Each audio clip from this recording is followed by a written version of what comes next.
Nana-anak ito.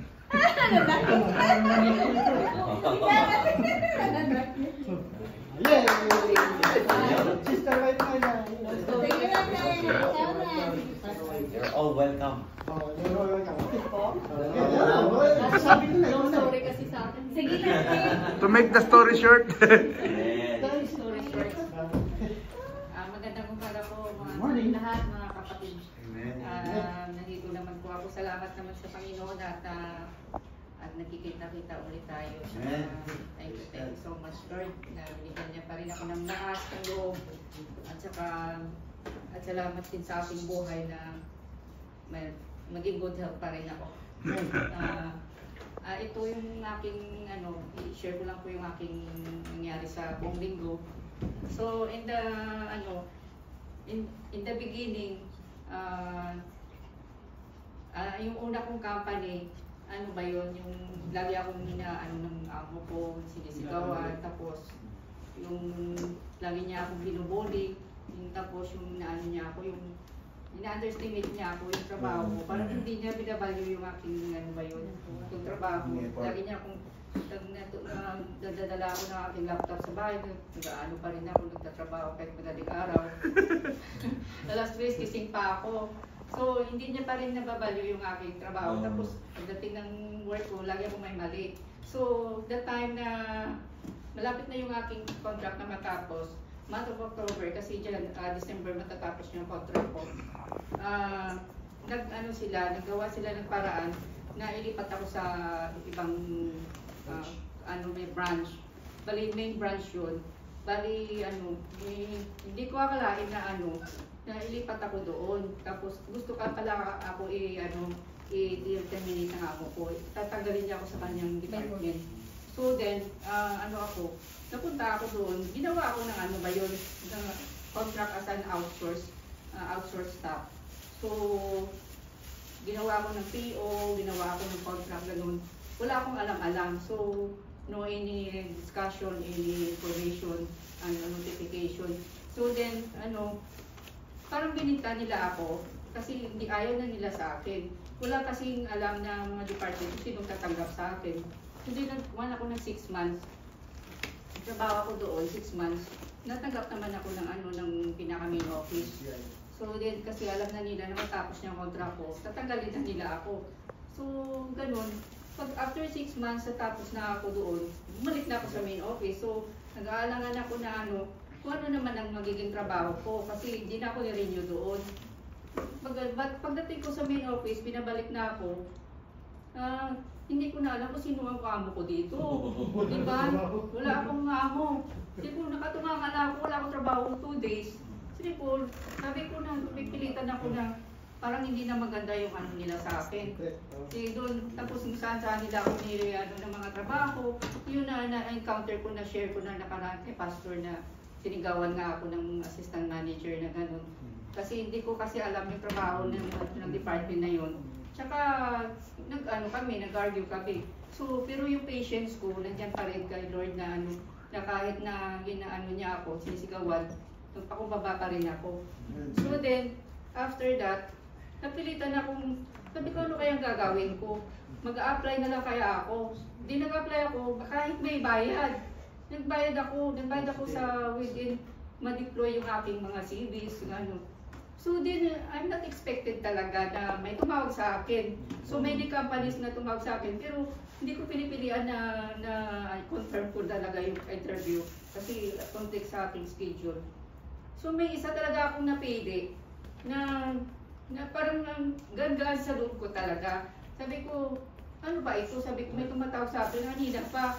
Pinag-call back ako, tapos kaya pala yung tumawag sa akin, ito yung UIPS, yung United International, private school. Sabi ko, parang ang ganda dito sabi ko, i-grab ko talaga kaya ito. Bahala na, mag-absent ako bukas, di ako magpapaalam. Di Tuesday tumawag sa akin, nung Wednesday, sinabi nila sa akin, pwede ka ba bukas? Sabi ko, naku, hindi ko pwede lang sa Webes, sa Friday. Sabi niya, Ay di ma'am, kasi Friday, half day lang kami ang school. So, o sige ma'am, Thursday na lang. Sabi ko, niisip ko talaga, o sige, bahala na, mag-absent ako. Kasi madam po ang aking reporting manager ng bakasyon kinabukasan. Absent talaga ako, wala talaga akong ano. Hindi ko talaga bahala kayo dyan. Basta absent ako, walang naman eh, 63 lang naman ang bawas. Di nag-interview ako nung Thursday. So, pinaconfirm nila sa akin, sige, Thursday na lang ma'am. In the morning, sabi ma'am, nag-send sila ng email na ma'am, pwede kang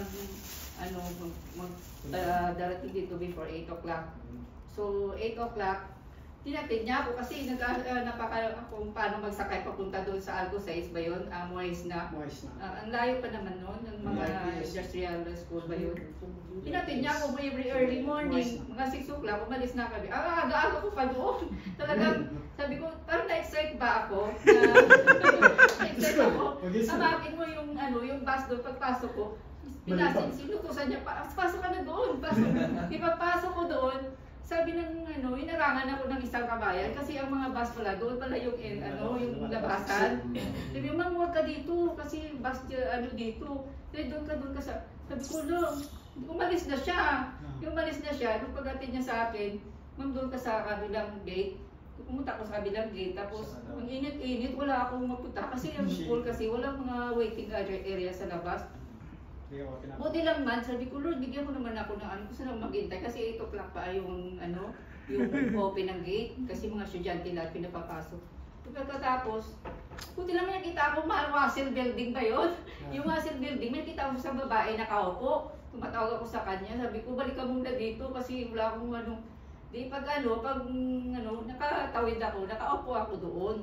Kasi 7 o'clock nandun pa lang ako. Di pagkatapos, nakaupo ako na hanggang 8 o'clock, hinintay ko talaga. Pinapasok na ako ng security. So, din habang naghihintay ako sa waiting area nila, tinawag na ako ng HR na pumasok daw ako doon sa lobby. Kasi ma'am, hintay ka na lang doon ng interview mo. Tapos, may siguro mga within 10 minutes, naghihintay ako, in-interview na ako ng HR nila, officer. Ganon, yung niya yung aking mga CVs, ni-evaluate niya, ganon. Ang dami ng mga isa-isa niya lahat, Kaya yung hinahanap kasi nila, yung isang admin, na admin logistic. Tapos si ma'am kasi gusto nila talaga, yung ganon talaga na may experience. Tapos yung similar sa aking work ba, yun ang hinahanap ng school, yung sa mga facilities. Tapos, hanggat na, sige ma'am, magkano naman yung ma'am sahod mo? Sabi parang ang taas nito. Sabi niya, siguro ang akin kasi yung expected salary ko talaga 5 or 6 kasi magkano lahat yung yung current salary mo. Sabi ko yung current salary ko talaga 5 dito. Tapos pero yung mas gusto ko yung ako ng higher than that na. Sabi niya, ma'am, ang taas naman ng wala bang siguro okay, wala bang negotiable dito. Pwede naman ma-negotiate, sabi ko. Di pagkatapos, sige ma'am, ko muna doon, yung CV mo sa professor doon sa loob.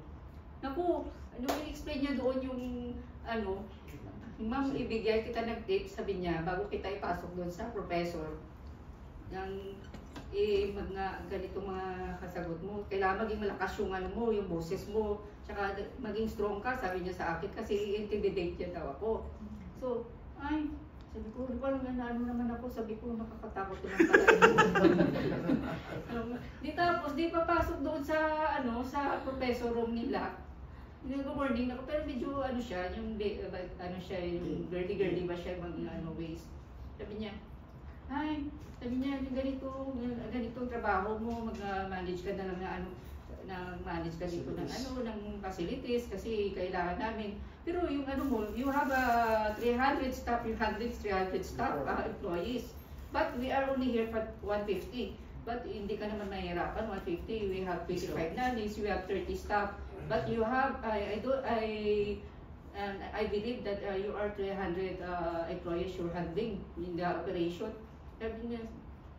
Sabi ko, okay lang man sir kung yung mga niyo offer niyo dito. Hindi na ako nagsalita talaga. Nag-discuss niya na lahat yung yung sa CV. Hindi na ako wala na tanong-tanong, wala na uy, salamat naman Lord, hindi niya ako tinanong kahit ano. Nag-discuss niya lang lahat sa Sabi niya, wow, sabi niya, you have 5,000 to 6,000 ang sweldo. Sabi niya, parang nag-ano siya, ipo ko siya, sabi niya, okay, come here. Nilabas niya ako ulit. Go back to HR officer. Sabi niya, tapos dinala niya ako ulit sa HR officer doon. Di pagkatapos, nang i-ano mo sila, i-discuss mo sa kanya ang sabi niya sa HR officer. Discuss mo sa kanya ang kanyang yung kanyang sweldo na is very big amount. Sabi niya, demand ko daw malaki. Tsaka hindi natin yun. Pero pwede naman natin siya i-negotiate kung gusto i-discuss sa kanya na ikuan niya sa akin ng ibabaan. Tapos sabi niya pwede naman natin siya mataasan after 6 months kung okay yung performance niya. Pero ang feeling ko talaga, ibig sabihin, hire na ako niya. Sabi ko ba, diba? One time lang talaga, sabi ko, hindi ko pala sure talaga na pero feeling ko talaga natatanggapin ako. Kasi naano niya na lahat yung expected na mga salary ko na Di pagkatapos, ganun. Sige, sabi ng HR, nag-discuss kami ulit. So, sige ma'am, pwede lang i-negotiate yung sweldo mo, babaan natin. So, sige, basta bigyan lang ako ng transportation, the same pa rin yung sweldo ko, okay lang, bigyan lang akong transportation. O sige ma'am, basta i-discuss ko ito ulit ibalik ko sa professor, basta ganito na, din na tayo. O sige, okay na lang. Sabi ko, na lang. Sige, ano na lang kita bukas ma'am, basta malaman mo bukas yung feedback.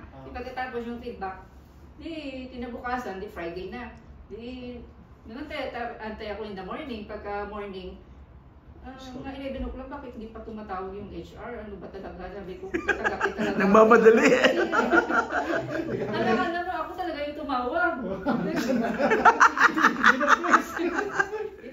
Sa tumawag, may nakita talaga ako ulit na may na-miss call sa akin. 2 phone na tumawag pala sila in the morning. Pero ako talaga nagtawag na sa kanila kasi nag-miss call pala sila. Tapos, pagtawag ko, sir, may tumawag ka sa akin, nag-miss call sa inyo. Sabi naman ng assistant nila sa reception, ma'am, maya na lang tawag na lang kami within 15 minutes. Sabi ko, ano ba talaga? Hindi ko na alam talaga kung tatanggapin ako. Di pagkatapos, nag-call back sila sa akin. Thanks God talaga na nag-call back sila sa akin. Sabi nila sa akin, ma'am, pwede ka na sa amin mag-join sa Wow! Ice cream! May mag-join ka sa amin August 11 kasi closing ng school. So para makapag ka ng allowance na huwag ka muna mag-submit ng resignation mo. Mag-submit ng resignation mga end of June. So para pagkatapos ng school, join ka sa amin in the first nila opening. Wow! So thanks God talaga na sabi, ma'am, ipadala ko lang sa iyo ang sa Monday, yung offer letter. Expect ko I pray talaga na Praise God! Hallelujah! Kapirma na ako ng offer letter. Kaya pala nauna na yung ice cream, ha? Napapanti talaga ako. Sabi naman ng aking mga kasama sa office, sabi niya, parang saya-saya mo ngayon. Sabi ko, wala ka, sabi ko. Parang nakapanti talaga yung loob ko. Parang gumaan ba siya na ang bigat-bigat ng naranasan ko sa mga itong na nangyayari nung pagbalik ko galing sa main office. Parang gumaan ba yun na parang ang tinik na parang natanggal ba talaga ang tinik sa akin na parang ang guilty na feelings ko, ang guilty, parang hindi ko naramdaman na masama ang pakiramdam ko, gano'n. Pagkatapos, gano'n, expect ko talaga na hindi ako matanggap. Kaya pala, ang aking expect, salamat talaga Lord, hindi ko talaga alam kung anong magpasalamat talaga, sobra-sobra talaga ang expect ko. One time, One time apply, one time interview, one time tanggap ako kaagad. Talaga kasi sa dami-dami talaga, di ba, ng mga na-applyan ko na sa online, sa milyon na thousands na mga applicants, akin CV lang talaga na-select talaga. Kung ibig sabihin, bigay talaga ni Lord para sa akin. Amen! Kasi nakikita niya talaga kung anong talaga ang aking tinitiis talaga. Na araw-araw ko talaga iniiyak talaga sa kanya. Amen. Hallelujah. Maganda trabaho. In the morning talaga. Amen. Okay. Totoo talaga na buhay si Lord. Talaga. Yes. Inaano niya talaga na nandyan talaga siya lagi sa akin. Hindi niya ako pinapabayaan. So, thank you so much, Lord, and praise the Lord. Amen. And then, Verse. mayroon po sana akong ano ba yun? Isang verse. The verse? Proverbs mo yun. Ano mo nasabi? Proverbs 3:5-6. Okay. Trust in the Lord. With all your heart. Ano ba yun? Grabe ka supportive. Proverbs 3, 5-6. chapter 3, 5 to 6. Yeah. So, I trust in the Lord with all my heart. And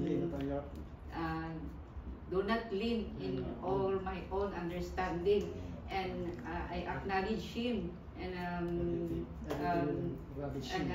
He will be straight my path. Yes. Thank you so much. Amen. So ito lang po ito na yung Bible verse na